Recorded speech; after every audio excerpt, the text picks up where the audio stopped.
Welcome back to another edition of GrokTALK, brought to you by GrokTALK.com and Grok Media LLC. My name's Steve McDonald. Welcome to the program. And today I'm going to be referring to my notes a lot because I took a lot of them and I want to make sure I say this all correctly.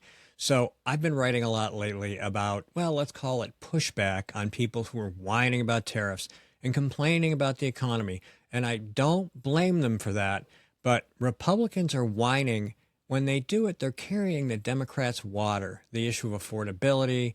It's bullshit. So the problem is that Trump's approval rating is crashing with undecideds and independents. That's a real thing. But I'm here to tell you that's our fault. Find out why when Grok Talk starts in less than 60 seconds. Not everyone can get up every day and look for ways to piss people off. But here at GrokTALK.com, we do that almost every day. I can't tell you how many times someone's lost their SHIT and threatened to end us. But we're still here, pissing people off.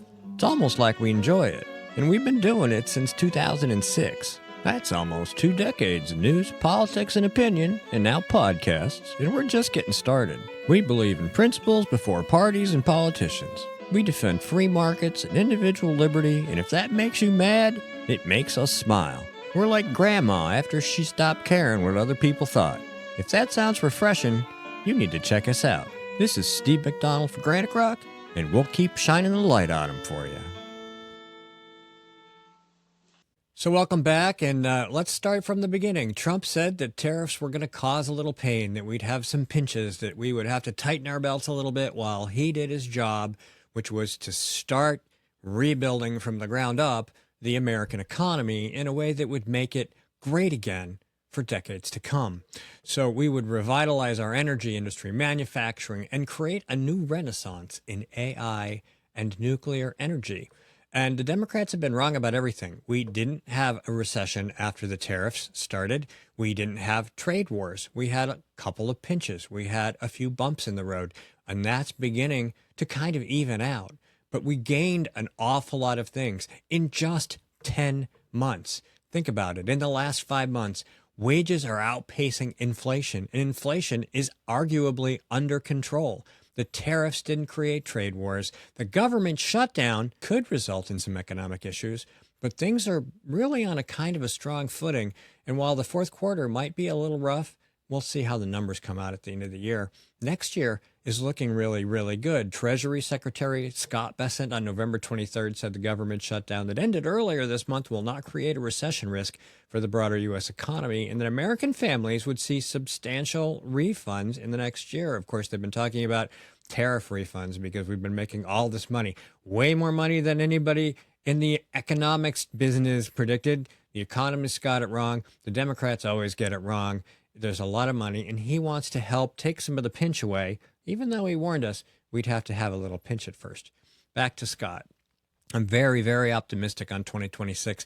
We have set the table for a very strong, non-inflationary growth economy, the secretary said. So under the One Big Beautiful Bill, especially for working Americans, no tax on tips, no tax on overtime, no tax on Social Security, auto deductibility on loans for American cars, that's all kicking in. The IRS has issued some instructions on some of those things and what they really mean and how you can take advantage of them. You'll have to go to irs.gov to check out those details, but I would expect to see them in a lot of news and media, including the Epoch Times, which publishes a lot of that stuff in advance. So we're basically on track. And I've been saying this a lot lately. Trump is taking on everything that harms America and America's economy, and by extension, Americans. He ended the shutdown. He robbed the Democrats of their affordability argument right from underneath them. They were whining about Obamacare. They wanted to add all these COVID-era benefits back that got cut out in the One Beautiful Bill. Turns out they really were going to illegal aliens. And part of the problem is they weren't even really going to illegal aliens. They were going to great, big, fat, wealthy insurance companies who are part of what? The financial industry. Oh, yeah. So he basically stole that argument away from them. He said, you know what? If we're going to do something about insurance, and Democrats are talking about it, they want to vote on the Obamacare subsidies, and they're not going to get them unless what? Well, Mr. Trump explained it. He said the money should go to the people so they can negotiate rates for coverage on their own. So I got my hands on a great bit of video from something called PrometheanAction.com, and it explains some of the things about how Trump is taking on globalists, not just by challenging their narratives, but taking control back from them and giving it to you. Check this out. Look at what he just said about the insurance companies and hold that up against what he said 2 years ago in Michigan about casting from power the financial forces that have destroyed America. Here's the truth he put out on Tuesday. The only health care I will support or approve is sending the money directly back to the people, with nothing going to the big, fat, rich insurance companies who have made trillions and ripped off America long enough. The people will be allowed to negotiate and buy their own much better insurance. Power to the people. So how about that? That's the argument. Trump wants you to control healthcare so that you can create competition in the marketplace, which would bring down costs. He's also made significant strides in onshoring manufacturing. In fact, I got to tell you, it's beautiful. I haven't seen anything like it. You'll never see anything else like it ever. Here it is. And he's also delivering on what he said to those auto workers back in 2023 about making the United States the strongest industrial nation in the history of the world. On Monday, he spoke to McDonald's franchise owners, and this is what he said. But in 9 months, we've lifted over 600,000 Americans off a food stamp, and that's a record. And it's not because we really have a strong economy. I mean, we're building thousands and thousands of factories all over this country. Wait till they open up. You're going to see something like we've never seen before. You know, we lost our auto industry.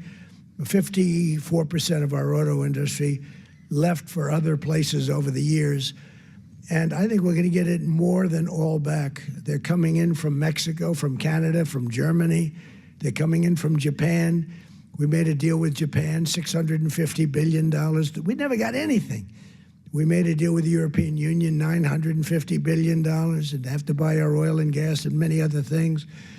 And I want to say it's good for everybody, all that. We made a deal recently with China, where they buy our soybeans, but it's hundreds of billions of dollars. And it's incredible what's taken place in our country. Wonderful news. And we can talk about eggs and beef and coffee and gas prices and everything in the economy that we buy every day and how it's not coming down as fast as we'd like. But without the tariff plan, Trump brought dozens of nations to heel in 10 months or less. He opened up the world to U.S. goods and services. He's bringing down non-tariff trade barriers all over the globe. And this opens up U.S. businesses to foreign markets, that's billions and trillions of dollars from overseas that comes to America because they're buying U.S. goods and services, because of the tariff plan, because he brought those trade barriers down. We need people to make sure they stay down. You need strong leadership. You want Americans to be able to create things, to build them here and sell them there. Here's another clip. Donald Trump has already negotiated and lined up trillions of dollars from other countries to come into the United States to be invested in shipbuilding, in steel making, in making us independent in terms of rare earths and chip making, in building hundreds of nuclear power plants and pushing forward into new frontiers of nuclear fusion. This is indeed the biggest economic revolution probably in American history. And of course, this means building, as he said, more factories and expanding domestic production. And we move on. Trump's tariffs have ended border wars, border conflicts. And not just because Trump might say he likes peace, or maybe even he thinks he deserves a Nobel Peace Prize. The fact of the matter is that when nations are at war, they're redirecting resources they could be using on people and products and trade and making each other wealthy by having great trade agreements instead of buying weapons and arms from the military-industrial complex. And wars are bad. Wars kill people, and people can't be productive. They can't become them best selves if they're afraid of dying in a war or having to be recruited to fight in that war. So those tariffs have been doing all kinds of things. We've leveraged them against Mexico and Canada to stop the wide open illegal immigration. We've used them as leverage to stop the fentanyl and the drug and human trafficking coming across our borders into our country, harming our people, killing our kids. The tariff plan has helped do all of those things. Look at all this crap that's happening in just 10 months. Most people, they don't care about anything but kitchen table issues, right? We're talking about pocketbook issues, not fake jobs Dems pretended to create. We're talking about real jobs, like real jobs. Check this out. Now, amidst all of the static and the noise, how many of you missed this announcement last week from Stellantis? They announced that they are going to be investing $13 billion in the United States, that this is going to be the biggest single investment in their 100-year history. They're going to expand U.S. production by 50%, creating thousands and thousands of new jobs in places like Illinois, Indiana, Ohio, and in Michigan, including in the city of Detroit. Now, this is just the tip of the iceberg. There is so much more that Donald Trump is bringing back to the United States, and I will add. Stellantis, by the way, is an auto group that owns Fiat and Chrysler, and they're the fifth largest automaker in the world, and they are making the largest investment in America that has ever happened, for them at least, and they're not the only one. More jobs, manufacturing jobs, good-paying manufacturing jobs, jobs that put food on the table, that take you off the dole, that make you not a net loss to taxpayers, but a net positive to taxpayers. And I'm not saying I want lots of taxes to go to the government. I don't. But as we've written elsewhere, rule number one is that you need to make people self-sufficient. Rule number two, you need to cut taxes so that you can then cut government. Mr. Trump is trying to cut the government, and the Democrats and the globalists and everybody else is against him. So Trump is trying to make it easier for countries to invest here. He's doing it with tariffs because it's cheaper for them to build here than it would be for them to build there. But wait, there's more. Mr. Trump has done this despite the globalists, despite the U.S. government, despite everything, the banking industry, the Federal Reserve. Everyone is lined up, set up, and built up to make this impossible. And he's gone right around them. In 10 months, he's done all these things. Check this out. The way he's negotiating these trade deals and getting direct investment from other countries, he's bypassing the Federal Reserve and Wall Street. This is what candidates, elected officials, and activists should be talking about. They should be talking about the fact that this is an economic revolution, that Donald Trump is reestablishing the United States as an industrial superpower, that we're going to become a manufacturing giant again, and we're going to start delivering the kind of jobs where one income can raise the family. A lot of times in the comments to my videos, I get people saying, I voted for releasing the Epstein files. I voted to see perp walks. Well, I voted for this economic revolution, and we're getting it. I have to admit, I sound a little uppity. I've just kind of been listening to how I'm talking to you, but it's important, okay? We need to discuss things like the Epstein files. Those women, they need justice. I have absolutely no doubt that they deserve it. But why are we talking about that all the time? It's nice to mention. It's low-hanging fruit. It's easy to blame people for it not getting done. Yes, lots of people in the government should be in jail. But success is the best kind of revenge. If Mr. Trump is allowed to save the American economy, you get to prosper. America gets to prosper. People who actually come here to become Americans can prosper. We get rid of the people who don't want to be American, who don't want to support America. We get rid of the deals that don't help Americans succeed. Because when we succeed, the world succeeds. When we're having a great economy, the rest of the world tends to have one too. It's not just about us, but we're focusing on the wrong things.